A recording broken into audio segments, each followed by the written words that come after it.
Muqaddimah secara yang pertama pada malam ini ialah kita akan membuka dengan firman-firman Allah Subhanahu wa taala yang ada keterkaitan dengan isyarat daripada Allah supaya kita umat Islam melakukan persiapan, melakukan defense, pertahanan. Bertahan untuk apa? Bertahan untuk akidah kita, bertahan untuk syariat dan perundangan kita, bertahan untuk hukum hakam yang melingkari di dalam agama yang kita sebut sebagai Islam. Antara isyarat yang disebutkan oleh Allah Subhanahu wa taala di dalam surah Al-Baqarah ayat 120. A'udzu billahi minasy syaithanir rajim. Walan tarda 'ankal yahud walan nasara hatta tattabi'a millatahum. Lafaz permulaan Allah guna dengan lafaz lan yang bermaksud di dalam bahasa Arab selama-lamanya, ilal abad, yakni musuh-musuh Islam yang dikenali sebagai musuh-musuh Allah. Tidak kiralah sama ada mereka ini Yahudi ataupun mereka ini Nasara, sesekali mereka tidak akan redha kepada kamu. Siapa itu kamu? Umat Muhammad. Siapa itu kamu? Umat Islam yang masih lagi berpegang teguh, berpegang kukuh dengan ajaran-ajaran Al-Quran, yang masih lagi berpegang dengan sunnah-sunnah Rasulullah sallallahu alaihi wasallam. Kenapa mereka tidak redha dengan umat Islam? Kenapa mereka mahu menghancur, memusnah dan memanipulasikan umat Islam? Kerana mereka mempunyai agenda-agenda, mereka mempunyai kepentingan-kepentingan mereka tersendiri. Kenapa mereka mahu melakukan demikian? Sampai bila? Sampailah umat Islam ini mengikuti jejak-jejak langkah mereka, umat Islam mengikuti cara hidup mereka. Inilah yang mereka mahukan. Dan kita harus memastikan bahawa ayat ini merupakan isyarat kepada umat Islam supaya melakukan persiapan untuk menghadapi segala bentuk ujian, segala bentuk musibah, sama ada dalam bentuk agenda, perancangan dan konspirasi yang akan dimainkan oleh pihak musuh. Bentuk dia macam mana, hanya mereka lah yang mengetahui. Kaedah dan teknik yang mereka nak guna, hanya mereka lah yang rancang, hanya mereka lah yang mengetahui. Tetapi di sini merupakan syarat, nasihat dan pesanan daripada Allah supaya kita buat apa?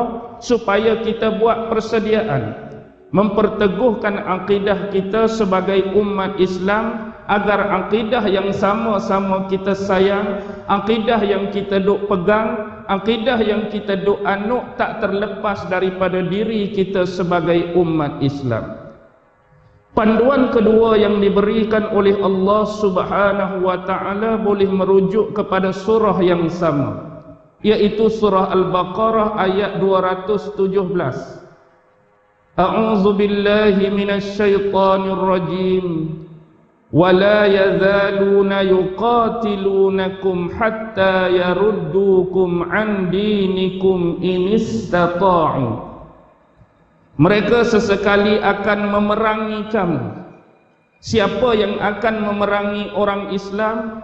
Yaitu musuh-musuh Allah, yang namanya Yahudi, yang namanya Nasara. Mereka tidak akan pernah berhenti memerangi dan memusuhi umat Islam sehingga mereka dapat mengembalikan kamu daripada agama kamu kepada kekufuran, sekiranya mereka menyanggupi untuk melakukan hal tersebut. Maksudnya mereka berusaha sedaya upaya mereka untuk mengeluarkan kita umat Islam yang percaya kepada Allah, percaya kepada sekalian Nabi dan perkara-perkara yang ada keterkaitan dengan rukun iman. Mereka nak menukarkan kita kembali kepada jalan kekufuran, meninggalkan semua perkara-perkara yang menjadi keyakinan dan teras kepercayaan dalam agama kita yang sedia ada. Kerana dengan akidah dan kepercayaan yang kita pegang inilah menjadi sumber kekuatan umat Islam hari ini. Tanpa akidah yang teguh, tanpa akidah yang mantap, tanpa keyakinan yang mampan terhadap Allah dan agama ini, umat Islam mudah akan dicaturkan dan dimanipulasi oleh musuh-musuh kita semua. Jadi di ayat ini Allah Subhanahu wa taala bagi clue apa? Mereka tak akan pernah berhenti. Jadi tuan-tuan, saya dapat maklumkan kepada tuan-tuan, walaupun kita nampak tak ada apa-apa, walaupun kita nampak biasa, walaupun kita nampak aman dan tenang, tetapi hakikatnya musuh-musuh Allah, musuh-musuh Islam sentiasa bergerak. Sama ada mereka akan memaparkan penentangan mereka secara terbuka, atau mereka akan memaparkan penentangan mereka secara hidden dan tersembunyi. Lebih-lebih lagi perkara-perkara yang disembunyikan oleh mereka, nampak tidak berlaku apa-apa, nampak biasa, nampak aman dan tenang, tetapi akhirnya dia bisa merobek akidah dan kepercayaan kita semua. Dia bisa memusnahkan teras-teras dan fundamental yang ada di dalam agama kita. Tuan-tuan dan puan-puan, dalam ayat yang terakhir yang saya nak sebut pada malam ini, rujuk di dalam surah An-Nisa ayat 89. Apa yang disebutkan oleh Allah Subhanahu wa taala? Waddu law takfuruna kama kafaru fatakunu sawa. Sesungguhnya mereka berkeinginan sekali supaya kamu menjadi kafir, sebagaimana mereka juga telah menjadi kafir.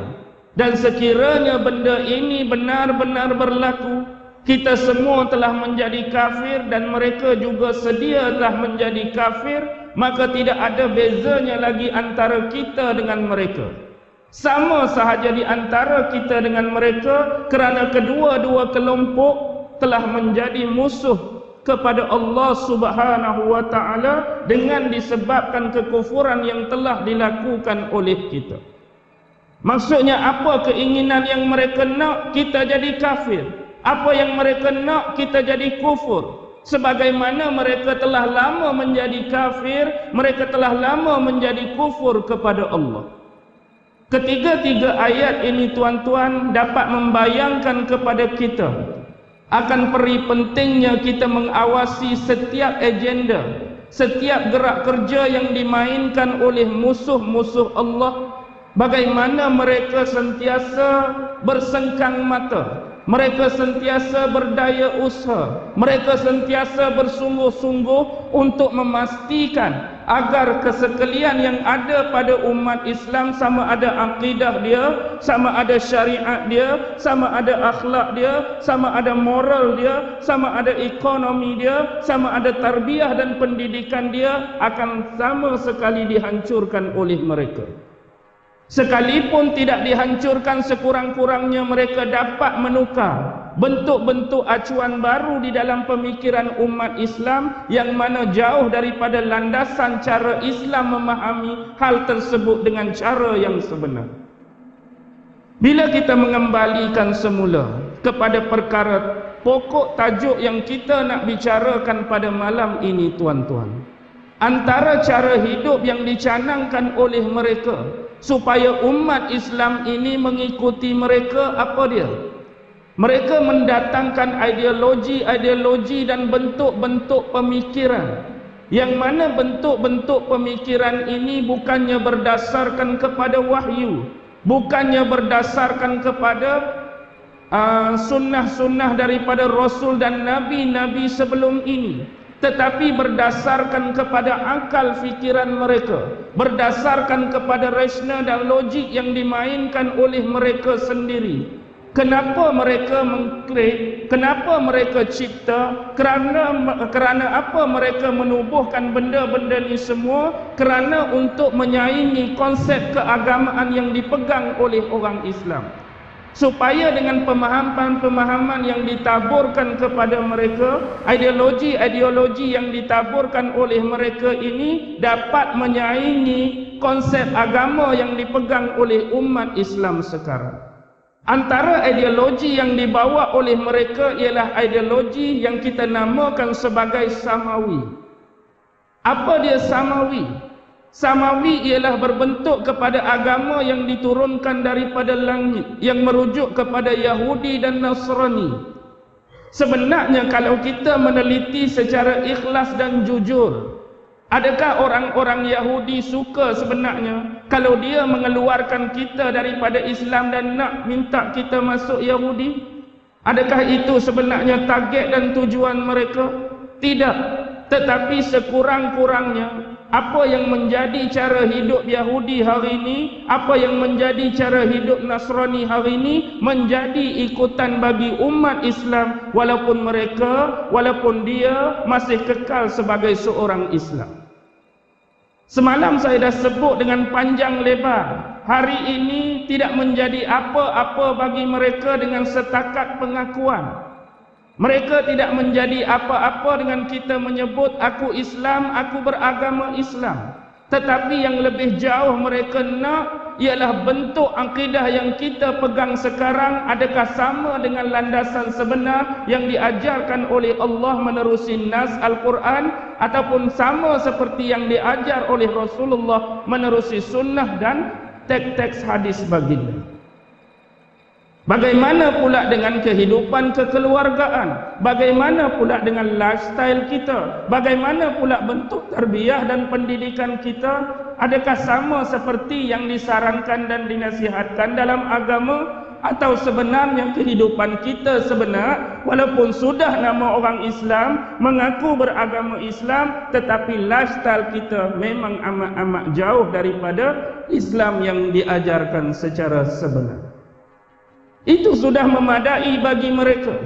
Sebab itu sambungan saya sebut kata Samuel Zwimmer dalam Kongres Missionary 1930-an dulu. Kenapa target bagi Samuel Zwimmer kita lancarkan misi missionaries ini? Bukanlah kerana nak sangat orang Islam masuk Kristian, tapi kerana nak menukar supaya hubungan mereka dengan pencipta, hubungan mereka dengan Allah itu putus. Itu sudah memadai bagi kita. Bila seseorang hamba yang kita katakan kita semua sebagai makhluk Allah sudah putus hubungan dengan Allah, apa jadi?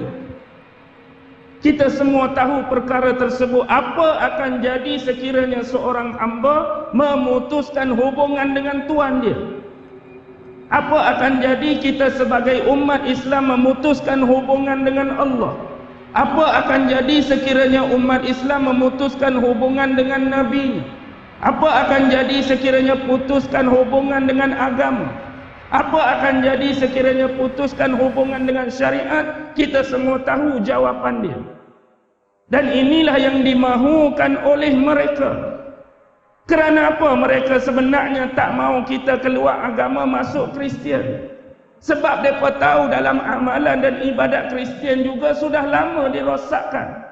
Tidak ada beza sama sekali mengeluarkan Islam masuk Kristian, kerana mereka sendiri tidak mengamalkan apa yang sebenarnya diajar oleh Nabi Allah Isa dulu. Mereka sendiri langgar, mereka sendiri yang tentukan apa saja tentang hukum halal dan haram dalam agama mereka. Mereka sendiri tahu yang ni dah rosak, yang ni dah sesat, minta orang keluar masuk tempat yang sesat lagi. No. Ini bukan menjadi satu kepentingan yang besar. Yang paling besar kita putus hubungan dengan Allah. Bila dah putus hubungan dengan Allah, tuan-tuan boleh fikir dah bagaimana akhlak dan kehidupan seseorang. Bila kita tidak ada lagi penisbahan dan pergantungan dengan apa yang dipanggil agama. Yang ni agama suruh, yang ni agama larang. Yang ni agama suka, yang ni agama tak suka. Yang ni agama kata hak, yang ni agama kata batil. Bila kita putus hubungan dengan Allah, benda ni dah tak ada. Hak selama ni menjadi larangan, kita dah buat. Hak selama ni menjadi suruhan, hak itulah yang kita nak tinggal. Bila mana putus hubungan kita dengan Allah, bila mana putus hubungan kita dengan agama. Dan satu lagi yang mereka bawa ialah ideologi, kalau tadi Samawi, yang ni ideologi ardi. Apa dia ideologi ardi? Ism-ism yang dibawa datang untuk menyaingi konsep agama tadi. Dan kita semua sedia maklum, sekularisme dah lama bertapak, pluralism dah lama bertapak, liberalism dah lama bertapak, humanism dah lama bertapak, dan ism-ism sekian banyaknya yang ada. Semua ism-ism ini adalah create daripada manusia, caturan daripada manusia, yang mungkin di sana bisa adanya kebaikan-kebaikan dan pastinya banyak lompang-lompang kelemahan dan kekurangan. Jadi kalau setiap ism yang dihasilkan melalui pemikiran manusia yang sememangnya lemah dan kurang, bagaimana bisa kita mengharapkan sesuatu kelebihan datang daripada dia?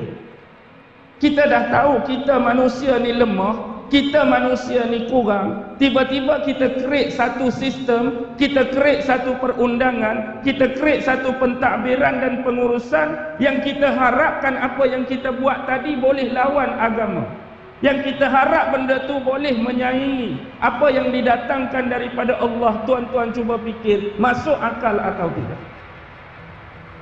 Kita nak lawan satu benda yang didatangkan oleh Allah yang namanya agama, yang namanya syariat. Kita nak lawan, kita nak create syariat baru, kita nak create pemikiran baru, kita nak create cara hidup baru, nak lawan yang Allah datang.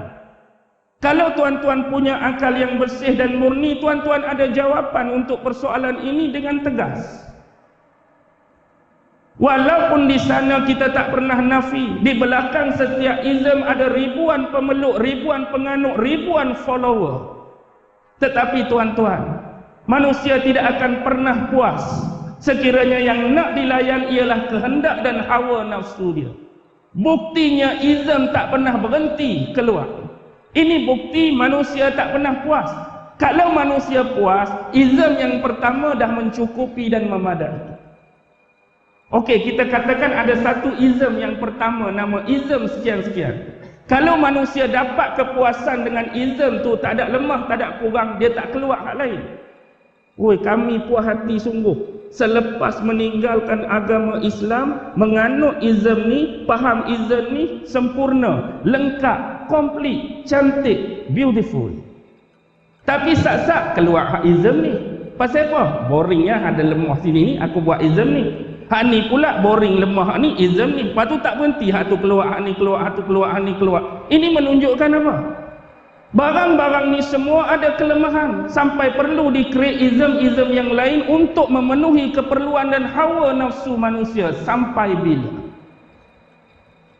Tetapi kita melihat sejarah bila para nabi dan para rasul dia berikan kepada manusia melalui panduan wahyu daripada Allah. Semua manusia dalam keadaan selamat, semua manusia dalam keadaan sejahtera, aman dan dalam jagaan Allah. Buktinya bagaimana? Cuba tuan-tuan lihat dalam sejarah Al-Quran. Para nabi dan rasul yang selalunya dimusibahkan, yang selalunya dibalakan oleh Allah, yang menjadi pendukung para nabi ke penentang para nabi? Hak Allah duk bala berupa banjir besar. Hak Allah duk bala datang kilat, datang buruh. Hak Allah bala datangnya ribut padang pasir. Hak Allah bala terbalikkan bumi. Allah bala tu, Allah bala ni pendukung para nabi ke penentang para nabi? Mereka adalah golongan penentang para nabi. Yang mana mereka ni nak lawan syariat-syariat yang dibawa oleh utusan-utusan Allah ni. Sebab apa? Sebab mereka ni rasa mereka ni pandai. Mereka rasa mereka ni lebih mengetahui apa yang diketahui dan dibawa oleh para nabi dan utusan Allah ini. Sehingga mereka hari-hari nak menyaingi apa yang cuba didakwah dan disampaikan oleh para nabi. Bahkan lebih jauh apa yang berlaku dalam sejarah. Nabi-nabi dihina, nabi-nabi diejek, nabi-nabi ditohmah, nabi-nabi dicaci. Bahkan diberi pelbagai gelaran kepada para nabi. Apa yang diberikan ahli sihir, tukang nujum, tukang tilik, peramal tu, sakit jiwa, otak tak betul, miring, sebagainya dituduhkan. Bahkan pertanyaan-pertanyaan seperti ini kerap muncul dalam ayat-ayat Allah. Kalaulah benar Allah nak mengutuskan kepada kami seorang Nabi dan Rasul, tak ada orang lain ke selain daripada kamu? Ayat ni kerap muncul. Kalau betul Allah nak utus Nabi, kalau betul Allah nak utus Rasul, tak ada orang lain ke selain daripada kamu? Ini ayat berbentuk apa? Pelecehan terhadap Nabi tersebut. Sebenarnya ayat ini ayat memerangkap mereka sendiri. Kalau betul Allah tukar orang lain, mereka terima atau tak terima? Atau sama saja? Orang yang tak mau terima ni, mari sini, hak mula-mula, dah dia memang tolak, dah dia memang nafi, dah dia memang tak mau. Kalau boleh cari orang lain lah, mungkin aku boleh dengar. Kalau tukar orang lain sekalipun, agak-agak dia nak dengar tak? Agak dia nak dengar tak? Dia tak mau dengar. Kalau memang dia nak dengar, tak payah datang hak kedua. Hak pertama pun boleh cakap, hak pertama pun boleh bagi tahu. Sebab apa? Dia Nabi, dia utusan. Mari hak nombor dua pun dia tetap Nabi, dia tetap utusan. Ini adalah jawapan-jawapan yang memerangkap mereka sebenarnya tidak punya makna dan nilai apa-apa kerana sememangnya mereka tolak. Dan penolakan terhadap syariat, penolakan terhadap apa yang didatangkan oleh Allah dah berlaku setiap sepanjang zaman. Dan tuan-tuan boleh fikir sendiri, kalau nak guna rasional malam ni pun go on. Kalau nak guna logika pun go on. Tuan-tuan tahu apa kesudahan yang dihadapi oleh musuh-musuh Allah penentang para Nabi tadi. Semua Allah ceritakan sendiri menerusi ayat-ayat dan firman-Nya di dalam Al-Quran. Sampai bila baru hati dan jiwa kita boleh bangkit dan dibangunkan untuk menyedari hal ini? Bahawa orang yang lawan Allah, lawan Nabi, lawan agama, meleceh-lecehkan syariat, ada hukuman untuk dia. Paling kurang pun Allah lepaskan atas dunia, akhirat dia selamat atau tidak? Tidak, tuan-tuan. Tidak. Kalau mengembalikan semula konsep ini, kita tengok perkara-perkara yang mereka cuba bawa, sama ada melalui pendekatan Yahudi dan Nasrani ataupun izm-izm tadi. Yang selalu diangkat ialah mereka cuba melakukan pemisahan dalam struktur apa yang telah didatangkan sebagai dasar dan base dalam agama. Masa zaman Rasulullah dulu, Rasulullah memperkenalkan Islam secara lengkap. Rasulullah memperkenalkan Islam secara syumul, komplit, sempurna dalam setiap lapangan dan bidang. Bermula dalam bab akidah hampir selama 13 tahun di Mekah, dan seterusnya di Madinah selama 10 tahun turun ayat demi ayat yang berupa syariat-syariat yang meliputi apa? Bab-bab ibadah, bab-bab hukuman, bab-bab muamalat, bab-bab jenayah, hubungan dengan Allah, hubungan dengan manusia sampai habis. Sampailah ke konsep jihad dan peperangan pun tidak ketinggalan. Ini bermakna dalam setiap gerak kehidupan umat Islam, apa saja yang mereka nak buat itu ada panduan agama. Tetapi hari ini mereka cuba ubah. Mereka cuba nak tolak struktur yang telah dibangunkan oleh Nabi dengan melakukan pemisahan. Apa pemisahan yang mereka nak buat? Teras agama sebenar hari ini, kalau kita tengok Islam, dia adalah satu agama yang mementingkan ritual dan ibadat semata-mata. Yang ni yang mereka bagi tumpuan, seolah-olah seperti agama lain yang seawalnya lebih awal dilakukan oleh orang-orang Kristian dengan memisahkan konsep agama mereka dengan pemerintahan. Jadi Islam dalam bab ibadat jadi eksklusif bab ibadat. Tapi bila masuk bab pemerintahan, bila masuk bab-bab hukuman, bila masuk bab-bab syariat, dia jadi inklusif. Jadi hari ini bab ibadat memang mereka tak akan pernah kacau. Sebab ini base paling dasar. Hari ini cuba tuan-tuan bayangkan kalau mereka kacau kita datang masjid, apa jadi? Orang Islam kami akan halang, kami akan roblok, tak boleh datang masjid. Tuan-tuan tahu dah apa akan jadi kalau kacau hak base asas ni. Hak ni datanglah masjid, nak mengajak, masjid boleh datang, kamu boleh semayang, tapi nak baca kitab, nak ajak ilmu tu, nak ajak ilmu ni, kami halang, kami akan blok, kami akan gam dan sebagainya. Tuan-tuan boleh agak apa akan jadi? Nak puasa tak boleh, boleh puasa, kami akan tukar, haram puasa bulan Ramadan, kamu pergi puasa bulan Safar sebulan. tuan-tuan boleh tahu apa akan jadi. Bangkit atau tidak tuan-tuan, kesengih-sengih saja. Saya tanya ni, kalau mereka nak tukar bulan Ramadan pergi puasa bulan Safar, tuan-tuan sengih. Okey, kita puasa Safar tahun ni. Jangan suka. Ini bentuk persoalan. Saya tahu tuan-tuan akan marah, tuan-tuan akan bangkit bila isu ni dipalik. Tetapi mereka tak akan kacau bab ini. Kerana bagi mereka ibadat itu mengikut agama masing-masing, ritual berlaku mengikut kepercayaan masing-masing. Tetapi hanya setakat tu sajalah. Konteks Islam kita jadi eksklusif bab-bab ibadat dan bab amalan. Tetapi mereka tak mau mengeluarkan konteks-konteks base dan dasar lain pada luar kehidupan tadi. Bab pemerintahan, Islam tak payah campurlah. Bab syariat, Islam tak payah campurlah. Bab tu, Islam tak payah campurlah.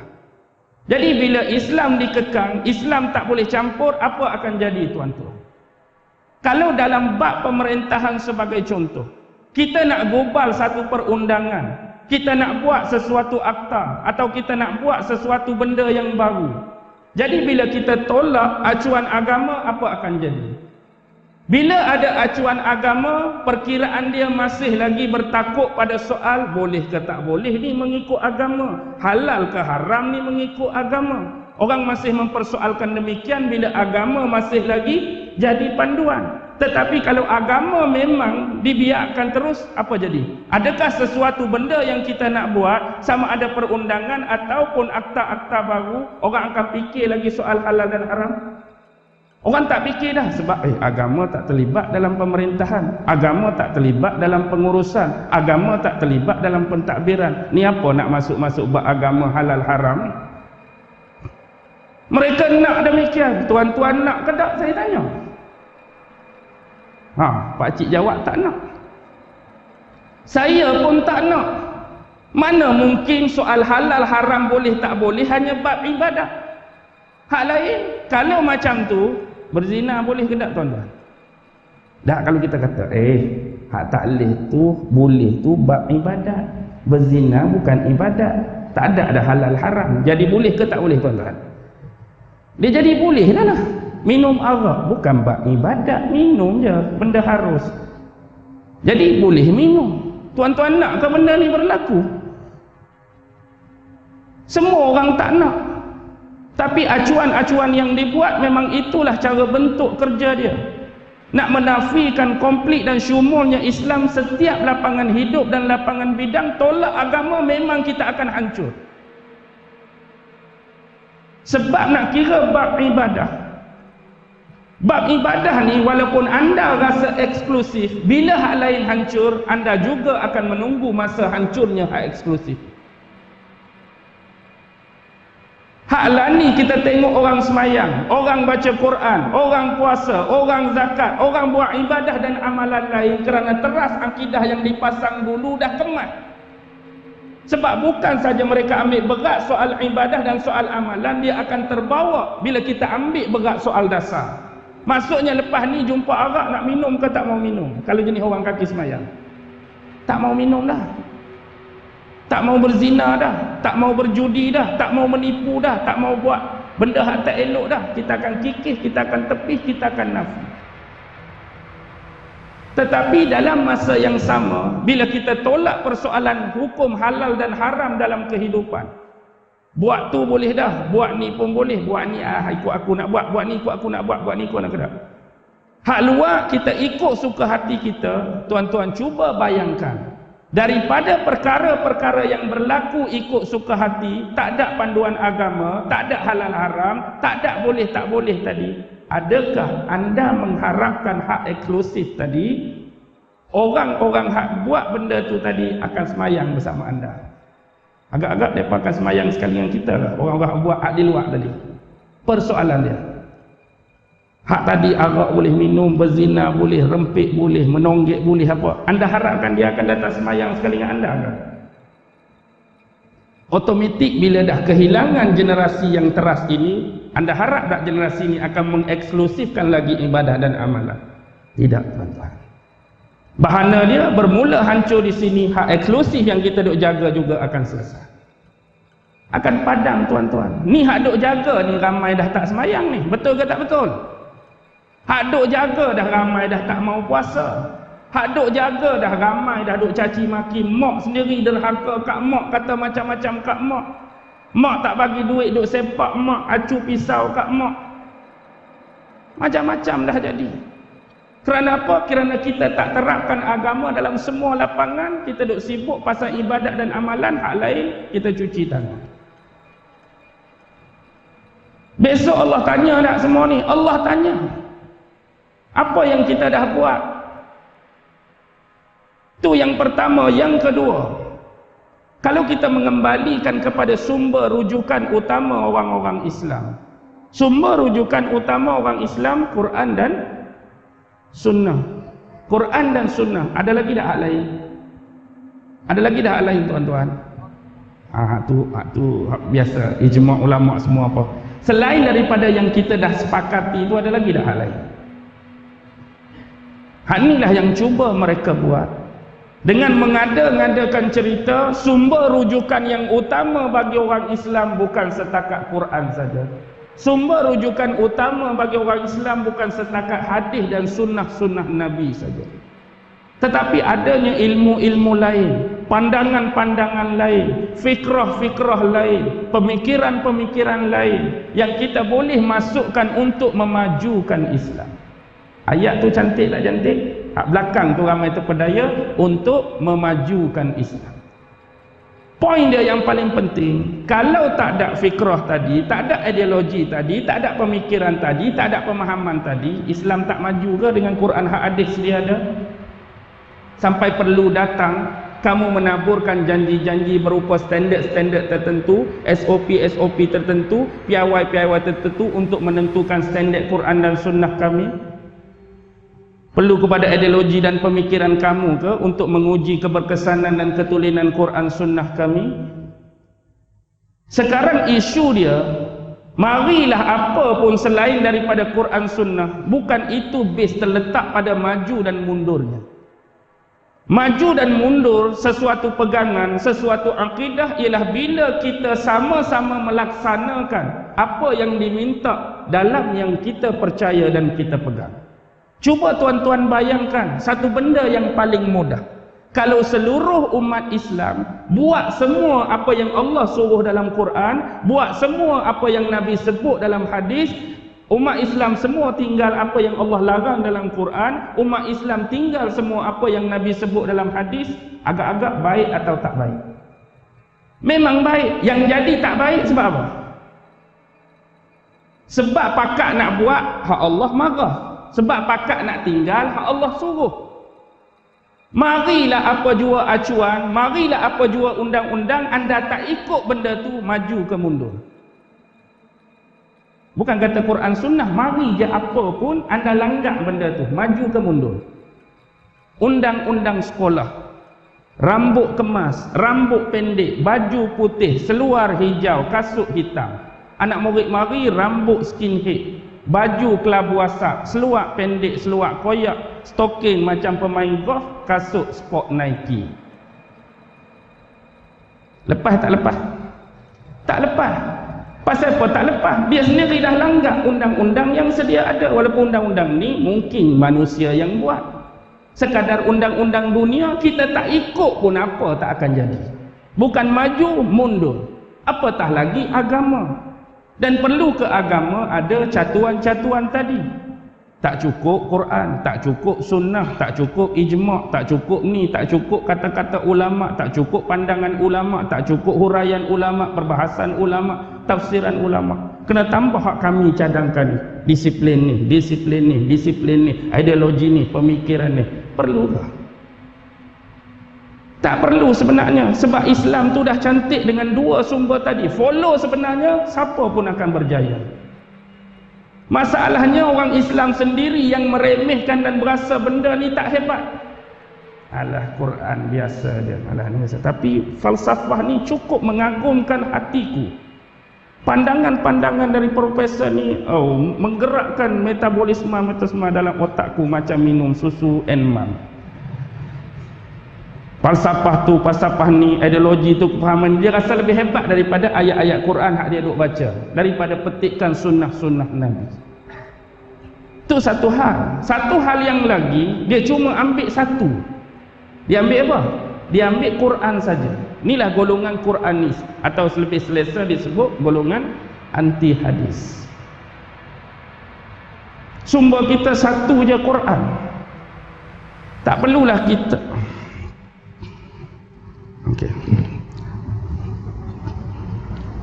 tak perlulah kita nak ikut hadis Nabi. Sebab hadis Nabi ni apa?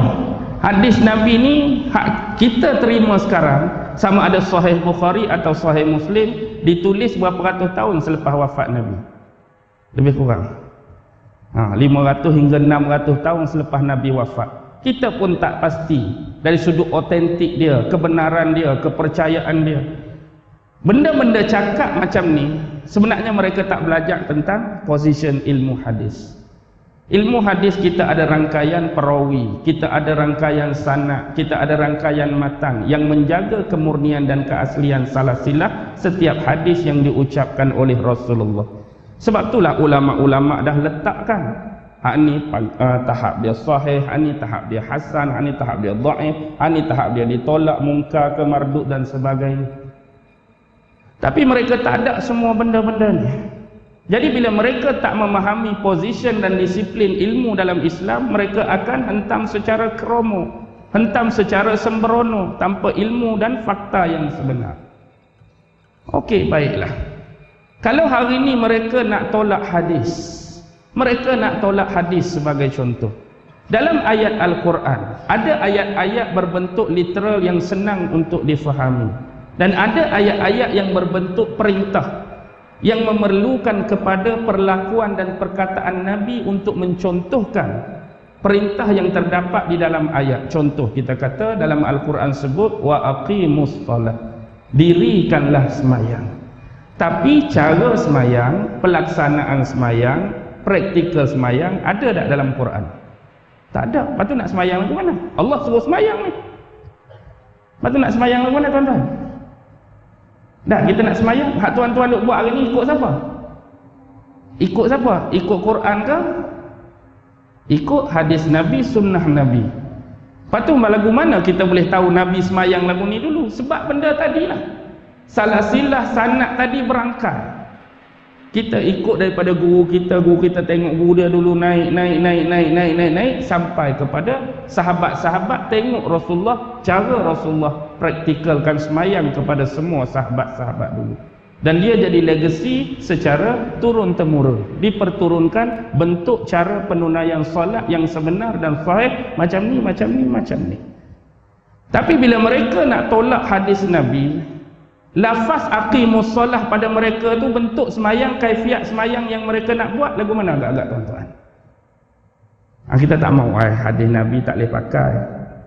Lepas tu hak aqimus solah, orang hak anti hadis tu dia nak semayang lagu mana? Kita semayang sebenarnya ikut Nabi Allah Ibrahim, cara Nabi Allah Ibrahim semayang. Lagi jauh, hak Nabi pun hang tak tengok, hang nak pergi angkat Nabi Allah Ibrahim. Bila masa hang tengok Nabi Ibrahim semayang? Nabi Ibrahim dengan Nabi Muhammad jauh dah. Hak paling bawah ni, hak kira kata dah dekat dah hampir dengan kita, kita tak pernah tengok, dia nak suruh pi lajak atas lagi. Kita kena semayang ikut cara Nabi Allah Ibrahim.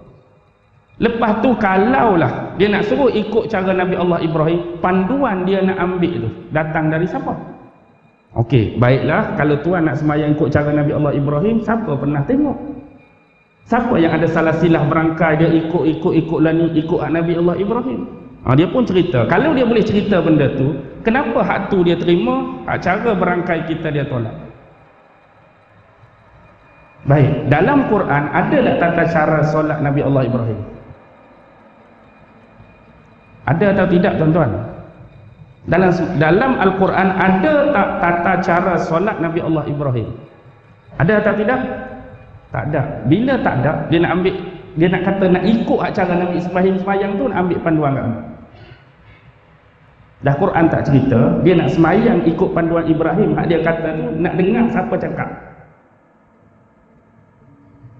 Kalau orang biasa juga cakap, apa beza dengan hak ni?